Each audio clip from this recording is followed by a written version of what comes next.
Dream Vision 7 Radio Network welcomes Seek Reality with Roberta Grimes, heard every Monday at 11 a.m. and 11 p.m. Eastern Time. Using nearly 200 years of abundant and consistent afterlife evidence, quantum physics, consciousness research, and ancient writings, we seek to understand who and what we are, how reality works, the nature of God, and the meaning and purpose of our lives. Join Roberta weekly to better understand our one reality and gain insights into how we can make the most of the glorious eternal beings that we are.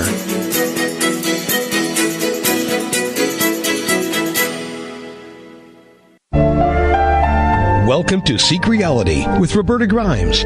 Joyous conversations about what the afterlife evidence and modern science combine to tell us is true about our one reality. You have nothing to fear. You are eternal and you are perfectly loved. Knowing the truth changes everything. Now, here's Roberta.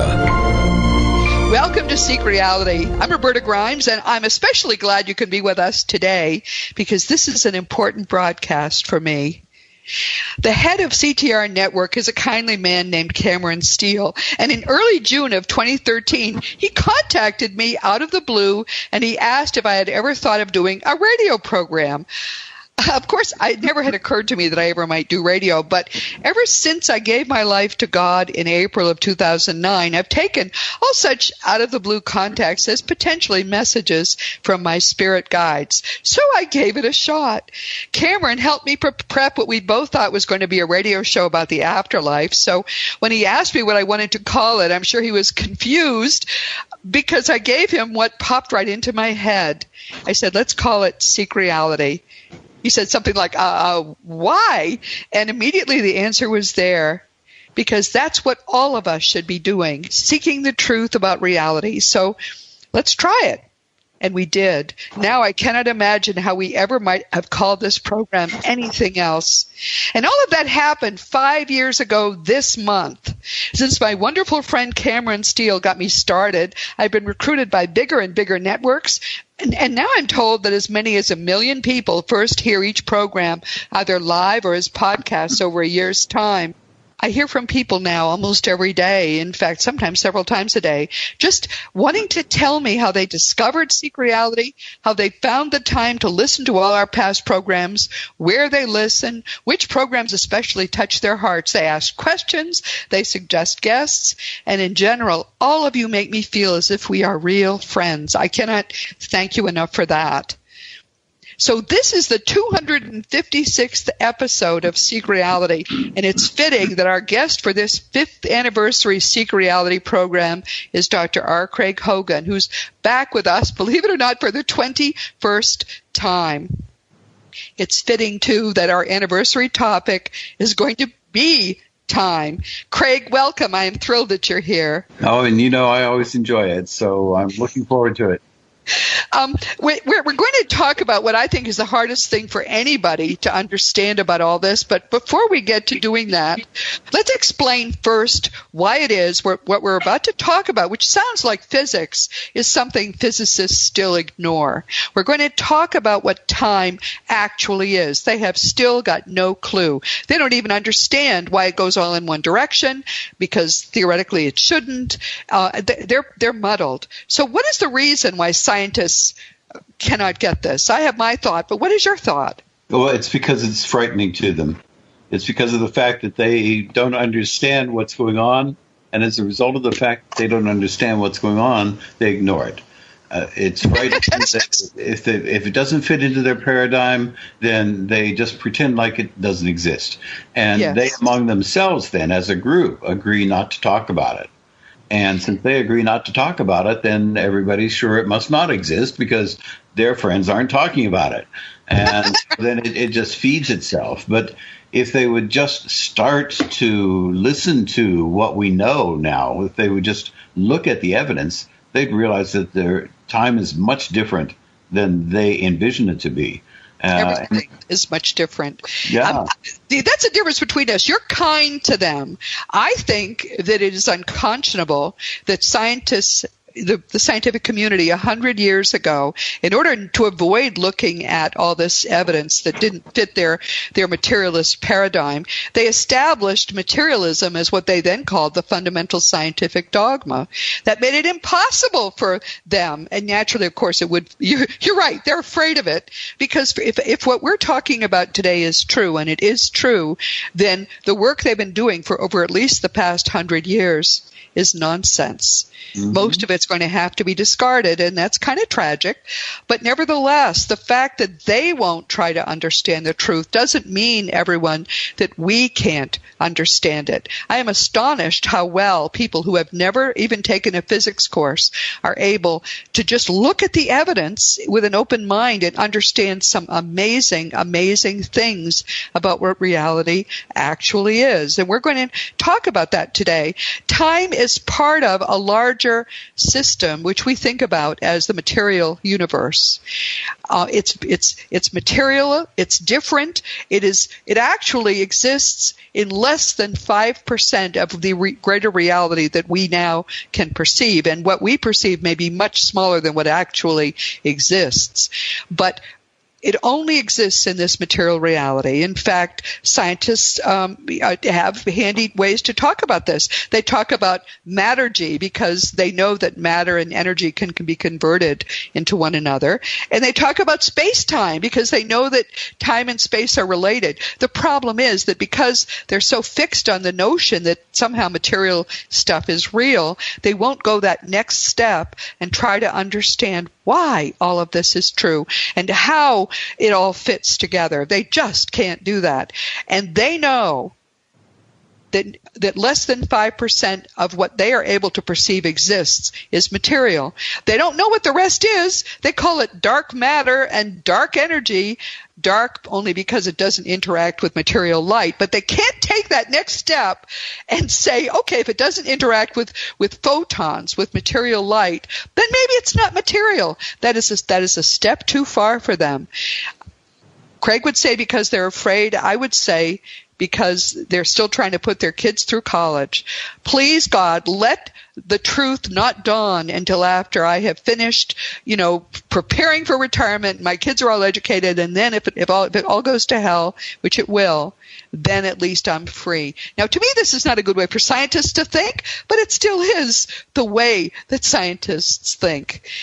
What we're going to do today is talk briefly about mattergy and a great deal more about space-time. And we're going to approach those topics from the viewpoint of what people like Craig, who I think is the expert on this in the world right now, the greatest living non-material physicist is our Craig Hogan. So that's one reason I'm thrilled that he can be here for our fifth anniversary broadcast. We're going to talk about that. And then we're going to talk about how this affects our lives, both now and in the afterlife. And you will be amazed at some of the implications that we're going to come up with from what we're discovering is true. It isn't only that you won't need to wear a wristwatch after you die. There are so many more implications that come from the fact that time simply is an artificial artifact of this material universe. Now, the hardest thing, as I say, for people to understand is what reality actually is, what matter really is. In 1931, Max Planck, who, by the way, got the 1918 Nobel Prize, I almost said Peace Prize, Nobel Prize in Physics as the father of quantum mechanics, a very big shot. 1931, Max Planck said, I regard consciousness as fundamental. I regard matter as derivative from consciousness. We cannot get behind consciousness. Everything that we talk about, everything that we regard as existing postulates consciousness. So, Craig, what is it that you and Dr. Planck agree underlies everything? Yeah, consciousness is the fundamental. So that, in other words, everything emerges from consciousness. So if you look at anything that we know to be true, you have to find some place where it emerges from consciousness in some way. And we're better understanding that now. Now we're realizing the fact that consciousness gives rise to experiences. We have the mind and we have experiences in the mind. And those experiences are what we perceive as this reality, as the physical realm. But the physical realm is only in our experiences. And the result of that is that we have things happen in the mind, in consciousness, and that makes us believe that there's something outside of us, but it's only happening in the mind. It's only happening in consciousness. And that's how we create this reality. We create this reality together. It's called a consensus reality because of the fact that we are all part of it. It's rather like we're part of the same dream. And so we're having the experiences together.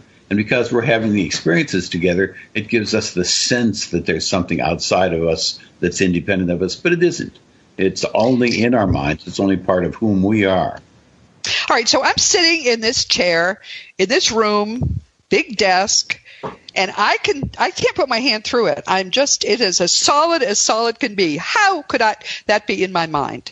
Yeah, it's because of the fact that we're having the experience of it being solid. So in other words, if you reach out and you touch the desk, you're having the experience of touching the desk. But that doesn't mean that there's a desk. It's still in your mind.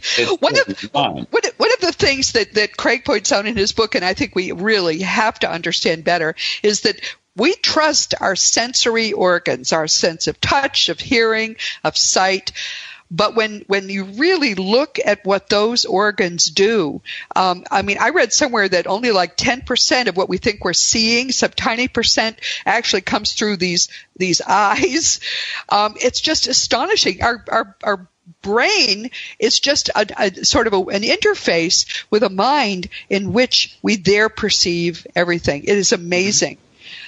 Yeah, in fact, Donald Hoffman calls it the interface. So he talks about the interface theory of reality. And what he's saying is that the physical realm, what we call the physical realm, is really just an interface. It's just like looking at the computer screen and you see icons on it and you see a file icon, but you know the file's not in that icon. The interface on the computer is to allow us to use the computer. Yes, the same good way that analogy. Space is an interface to allow us to have experiences in Earth School. But they're not reality themselves. We wouldn't say that file icon is reality. We would say that that's just a representation. And that's what happens in our daily lives. The reality that we're experiencing is an interface to help us to grow in Earth School. One of the things that's sort of hot right now is talking about virtual reality, and video games and all of that. My son even has like a headset and he could be acting in this virtual world that only he can see. And that may be another way for people to try to think about what's actually going on. Mm-hmm. It's not real, folks. It's really not real. And Jesus even says this. He says, if you have as much faith as a grain of mustard seed, tiny, tiny bit of a seed, if you have that amount of certainty about what your own ability to do it, you can tell a mountain to go throw itself in the sea and the mountain will obey you. That is how powerful your mind is. And that comes from Jesus. He said it 2,000 years ago. Absolutely true. So we then are experiencing as our personal consciousness, personal awareness, what is actually the creative force that brings forth this universe. And because there's no time, continuously brings it forth. Have you thought about that? Explain that, please, to people, because it makes, so are we God? What does that all mean? Mm-hmm. And we are creating this reality, but it's in our mind. Now, when we have a dream is the best analogy.